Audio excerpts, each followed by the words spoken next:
आपको राजाओं महाराजाओं के किस्से सुनाऊं तो आपकी आंखें खुली की खुली रह जाएंगी। 565 छोटे बड़े रजवाड़े थे, राजा थे। उनमें से करीब 400 से ऊपर ऐसे थे जो बहुत छोटे छोटे राज थे। इतने बड़े थे जैसे हमारे दिल्ली का डियर पार्क हो या लंदन का रिचमंड पार्क हो, इतने बड़े थे। कुछ तो स्टेबल में रहते थे, अस्तबल में। उनका 200 से सब्जेक्ट से लेकर 400-500 प्रजा के लोग होते थे। और कुछ थे जैसे कश्मीर और हैदराबाद, वो इतने बड़े राज्य थे कि इंग्लैंड और स्कॉटलैंड दोनों को मिला दिया जाए तो उतने बड़े उनका क्षेत्र था, और लोग तो बहुत ही थे, मिलियंस। इनमें से ज़्यादातर जो छोटे बड़ों को छोड़ दिया जाए तो काफ़ी शासक ऐसे थे जो अच्छे थे, शासन अच्छा करते थे। कुछ तो ब्रिटिश एडमिनिस्ट्रेशन से भी ज़्यादा अच्छा करते थे, लेकिन कुछ और कुछ नहीं, बहुत ज़्यादातर परहैप्स लेट अस से 85% सन की थे। और उनका मेन जो सबसे ज़्यादा पैशन था, दो थे वो इंडल्ज करते थे, स्पोर्ट में और विमेन में। कईयों के पास तो टाइम ही नहीं होता था कि वो अपने शासन की तरफ देख सकें। बस उनका होता था अब 30 से लेकर 100 से लेकर 200 से लेकर 400 से लेकर 500 से लेकर 550 तक औरतें वो रखते थे। सब रानियाँ नहीं होती थी, उनके हरम में होती थी। महाराजा भूपेंद्र सिंह के यहाँ से तो दुनिया भर के फ्रेंच हो जाए, स्पेनिश हो जाए, इटालियन, 50 किस्म के जो नेशनैलिटीज़ थी उनकी चॉइस औरतें उन्होंने रखी हुई थी हरम में। तो जो कितना भी अच्छा शासक हो, चाहे वो हिंदू हो, मुसलमान हो, क्रिश्चियन हो, सिख हो, औरतों के मामले में सब एक जैसे ही थे, मर्द थे। अच्छा चलिए, आपने रख लिया, आप उनको खुश नहीं रख सकते। आप बताएं मुझे, कौन ऐसी औरत होगी जो देखेगी कि मेरे अलावा 500 और औरतें हैं इसके पास, वो जितना मर्जी कह दे मैं तुमसे प्यार करता हूँ, विश्वास होगा क्या? नहीं होगा। अगर आप कोई भी फ़ोटो देखो ना महाराजाओं की, उनकी रानियों के साथ, निज़ाम ऑफ हैदराबाद की देख लो, इनकी रिपुदमन जी की देख लो, औरतों के मुंह आप देखोगे तो डल, रूखे, उदास से, दबे दबे से, डरे डरे से रहते थे हमेशा। आप देखोगे उसमें फोटोग्राफ से उनकी बॉडी लैंग्वेज से नज़र आ जाएगा। एक्सेप्ट कुछ लोगों को छोड़कर, जैसे महारानी जयपुर की जो महारानी गायत्री देवी थी, she was a lady of substance. उनके लाइक ऐसे वो सिर्फ गिनी चुनी औरतें थी, बट मोस्टली औरतें क्या थी कि ऑब्जेक्ट्स थी। और ये जो थे ना, आप एक लड़की को लेके भी आए हैं तो भी उसके साथ ये लोग सैडिस्टिक हो जाते थे, ज़्यादा प्लेजर इनके ना क्रूर हो जाते थे, वायलेंट। और ज़्यादातर ये लोग जो वर्जिन्स के नाम पे छोटी छोटी लड़कियां लेके आ जाते थे, जिनको परहैप्स कुछ भी नहीं पता होता था, इतने जालिम, इतने क्योंकि ऑटोक्रेट्स थे। किसी को, उनको ये पता है कि हम जुल्म करेंगे, हत्या कर देंगे, बलात्कार कर देंगे, हम पर कुछ नहीं होने वाला, क्योंकि ब्रिटिश एडमिनिस्ट्रेशन का हाथ उनके ऊपर था, जिन्होंने कहा था कि आपको ऑटोनॉमी है, आप तबाही मचाओ, हम कुछ नहीं करेंगे, एज लॉन्ग एज आप ये कहते रहो कि आप हमारे गुलाम। ज़्यादातर ये होता था कि जैसे आप लेके आए, लड़कियां बढ़ गई आपके हरम में, लड़कियां औरतें बढ़ गई, और कितनी बढ़ गई आप बिलीव करोगे कि अकबर के हरम में 5000 औरतें थी। मैं चाहे आपको किस्से सुना रहा हूँ, लेकिन सच्चे सुना रहा हूँ, हिस्टोरिक, जैसा कि हमारे चैनल का दस्तूर है, उस तरीके के किस्से सुना रहा हूँ जो तथ्यों पे बेस्ड हैं। 5000 अकबर के हरम में, महाराजा पटियाला के करीब 535। आप एक बात बताइए, इतने सारों के साथ कोई भी आदमी, चाहे वो कितना भी हट्टा कट्टा हो, कितना भी स्वस्थ हो, जस्टिस नहीं कर सकता, न्याय नहीं कर सकता। कर सकता है? नहीं कर सकता। तो क्या करेगा? सैडिस्टिक हो जाएगा। एक तो सबसे बड़ी बात यह है कि आप औरत को लाए हैं अपने हरम में तो पोजेस करते हैं उसको, वो आपकी प्रॉपर्टी है। उसकी मजाल नहीं है कि वो किसी और आदमी की तरफ देख जाए। कोई अफेयर हुआ, पता चल गया, हिंट भी, और हिंट कहाँ से मिलता था? ये जो यूनक्स थे, जो हरम की औरतें थी जो जलती थी एक दूसरे से, ये जो गॉसिप होता था, ये जो खबर पहुंचती थी, अगर वो महाराजा के या सुल्तान के या जो भी है उनके शासक के कानों में पहुंची, और तो उन्होंने तो उसको, आप अगर लाल किले भी जाएंगे दिल्ली के, तो आप यहाँ आगरा के भी, तो एक वो बना होती थी टनल गुप्त, वहाँ पर बॉडी फेंकते थे और सीधा यमुना में जाके गिरती थी। तो किसी की हिम्मत नहीं होती थी इनमें से, औरतों में से, कि वो अब महाराजा आपको लेके आए या सम्राट लेके आए या मुग़ल शासक लेके आए, और उन्होंने आप जब तक आपसे दिल नहीं भरा, उन्होंने आपको अपने महलों के तमाम स्प्लेंडर, ऐशो आराम सारे दिए। उसके बाद जब दिल भर गया, दो चीज़ें मैटर करती थी फिर भी, कि आपका दिल भर गया, लेकिन अगर वो स्त्री, वो महिला की पर्सनैलिटी अच्छी है, वो जिसे कहते हैं ना कि if she can charm you, जैसे नूरजहां थी, जैसे मुमताज़ थी।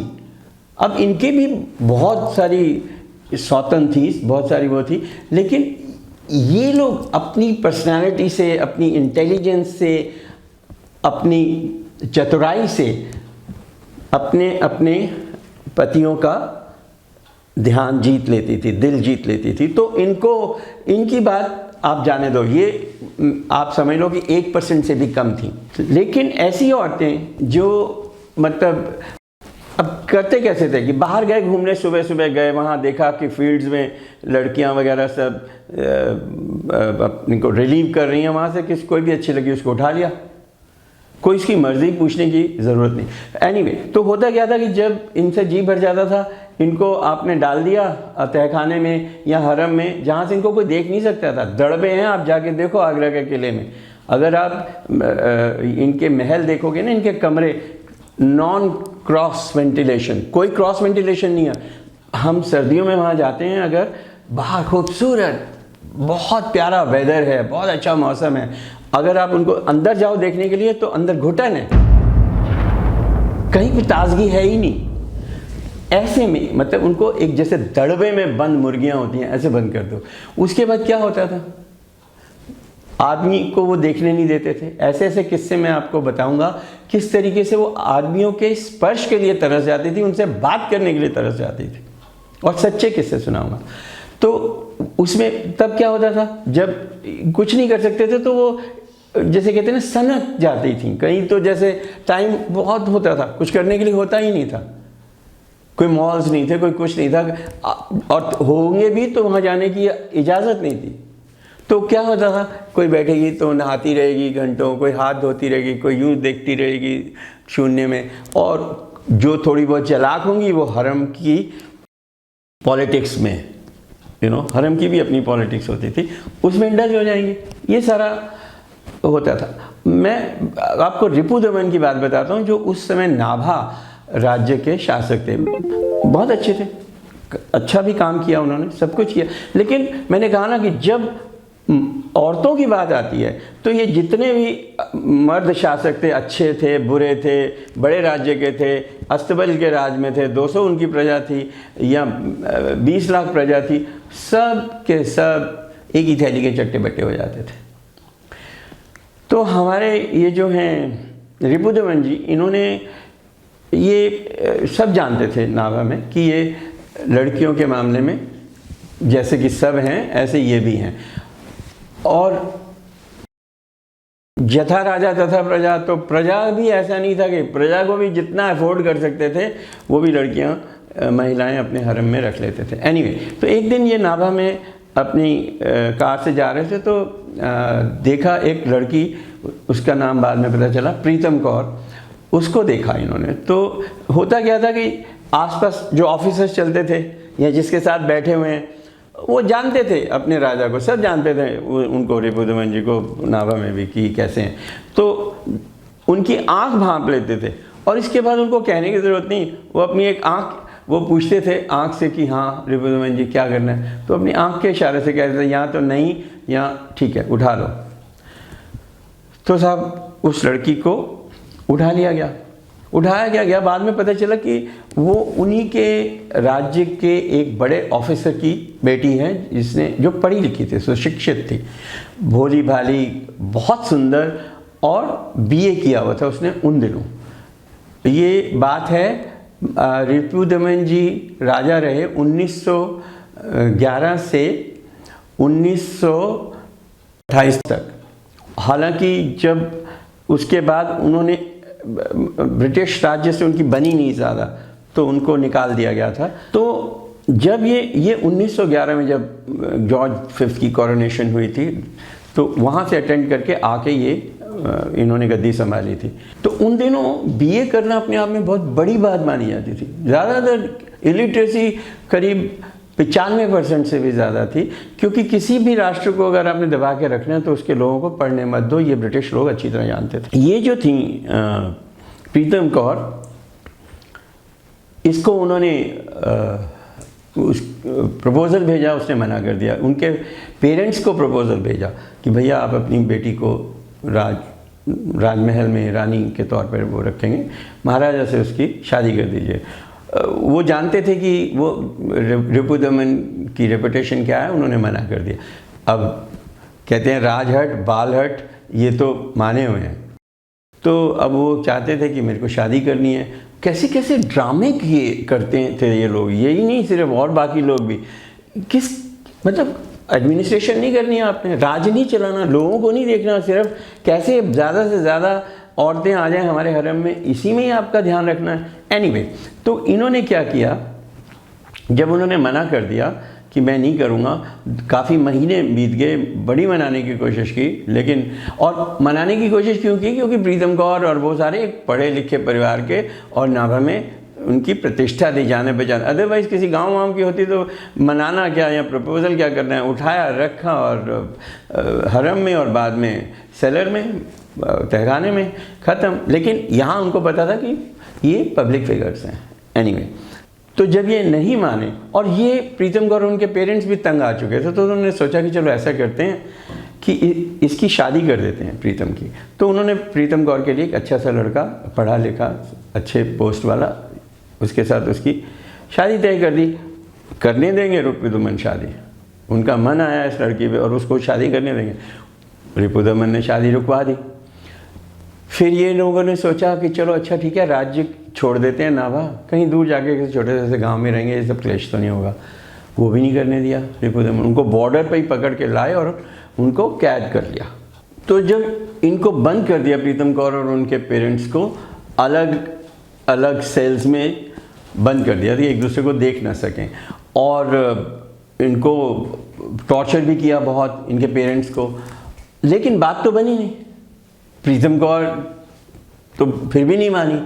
तो अब रिपुदमन के दिमाग ने एक ड्रामा सोचा। आप बिलीव नहीं कर सकते कि क्या सोचा। मतलब ऐसा दिमाग अगर वो एडमिनिस्ट्रेशन में लगाते, प्रजा की भलाई के लिए लगाते, तो पता नहीं क्या से क्या हो जाता। लेकिन हु वांट्स दैट। तो एनीवे, तो उन्होंने क्या किया, बूटा सिंह के नाम से, अपना नाम बूटा रख के, वो वहाँ उसी जेल में एक कैदी के रूप में आ गए। जो सुपरिंटेंडेंट ऑफ पुलिस था बख्तावर सिंह जिसका नाम था, उसके साथ मिल के, उसके साथ षड्यंत्र रच के, ये बूटा नाम से वहाँ आके उनके प्रीतम के साथ वाले सेल में ये आ गए। तो आके इन्होंने क्या करना शुरू किया, धीरे धीरे उससे बात करनी शुरू की। फिर प्रीतम के पेरेंट्स भी बातों में बैठ जाते थे, आपस में गप्पे मारते थे, ये कहानियाँ सुनाता था। तो धीरे धीरे इसने उनके साथ दोस्ती कर ली। लेकिन दोस्ती की अपना प्रीतम कौर अभी भी बस में नहीं आई। प्रीतम कौर को प्यार नहीं हुआ। शी लाइक दिस फेलो कि चलो अच्छा है, चलो टाइम बीत जाता है, अच्छा इंटरेस्टिंग आदमी है।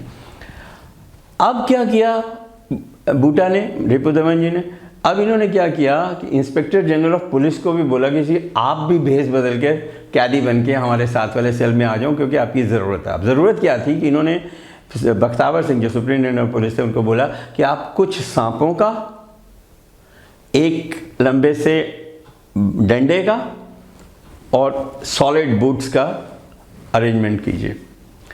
रात को इन्होंने वो जो, लेकिन ये भी कहा उन्होंने, सांप जो हैं वो जहरीले वाले सांप होने चाहिए, लेकिन उनके दांत निकाल लेना, वो जहरीले ना रहे, काटे तो ये नहीं हो कि कोई मर जाए, तो वो दांत वाले निकाल के सांप आप मुझे दो। तो वो सांप उन्होंने आधी रात को उस बेचारी प्रीतम कौर के सेल में छोड़ दिए। आप सोच के देखिए, एक आदमी सोया हुआ है, अच्छा सोते भी तो वो ज़मीन पे थे, बेड्स तो होते नहीं थे, तो ज़मीन पे रेंगते हुए जब सांप प्रीतम कौर के शरीर पे पहुँचे, रेंगने लगे, तो उनको वो तो एकदम जागी, चौंकी, और जब सांप देखा होगा तो अच्छे से अच्छा आदमी हिल जाता है। वो बेचारी बहुत घबरा गई, चीखने लगी, सारे जो जेल के सब कैदी थे वो भी आ गए, सुपरिटेंडेंट पुलिस भी आ गए, और ये जो भेस बदले हुए आईजी साहब थे ये भी आ गए, और उसके पेरेंट्स भी आ गए सब। अब आए साहब हमारे रिपुदमन जी हीरो बन के, इन्होंने दरवाज़ा खोला प्रिजन का, उसका गेट का, उसके सेल का, और अंदर गए और अपने जूतों से इन्होंने उसको मारना शुरू किया, सांपों को, और डंडे से सांपों को मारना शुरू किया। एक हाथ से इन्होंने प्रीतम कौर को अपने सीने से लगा लिया और दूसरे उससे मारते रहे, क्योंकि इनको पता था जहरीले हैं नहीं, लेकिन तो हीरो बन गए। अब इनको क्या किया कि आईजी ने और सुपरिटेंडेंट पुलिस ने इनको छोड़ दिया फिर, कि ठीक है साहब आपने बहुत बहादुरी दिखाई, एक जान बचाई इनकी, यह हुआ, माफ़ी, आप जाइए। ये वहाँ से निकल के रिपुदमन इनके साथ अपनी सीमा पार करके किसी छोटे से गांव में रहने लगे। वहाँ पर इन्होंने फिर प्रपोज़ल किया, तो थोड़े दिन में उनको अच्छा लगने लगा, ये आदमी इतना ही, इसने हमारी बेटी की जान बचाई है, ये, तो माँ बाप की मर्ज़ी से इन्होंने उससे शादी कर ली। अब शादी कर ली तो घर तो लड़के के जाना है, तो ये जो लड़का था बूटा या रिपुदमन, ये जब उनको प्रीतम कौर और उनके पेरेंट्स को लेके आया तो देखा कि पैलेस है। वहाँ उसने रिवील किया कि मैं रिपुदमन हूँ, यहाँ का शासक हूँ, ठीक है, और ये सब आपके लिए ड्रामा किया था। अब कुछ कर नहीं सकते थे, शादी हो चुकी थी, और दूसरी बात ये थी कि अब वो चाहता तो बलात्कार कर सकता था, उसने नहीं किया, उसने ये सारा ड्रामा किया, तो उनको लगा कि चलो जाने दीजिए। कुछ महीने तक उनकी शादी बड़ी अच्छी चली, फिर वही हुआ, दिल भर गया, तहखाने में फेंका, सारी उम्र वहाँ सड़ गई। वो लड़की जिसका भविष्य कितना उज्जवल हो सकता था, पढ़ी लिखी, सुशिक्षित, समझदार, और उसके पेरेंट्स इस गम में मर गए, इस शौक से मर गए।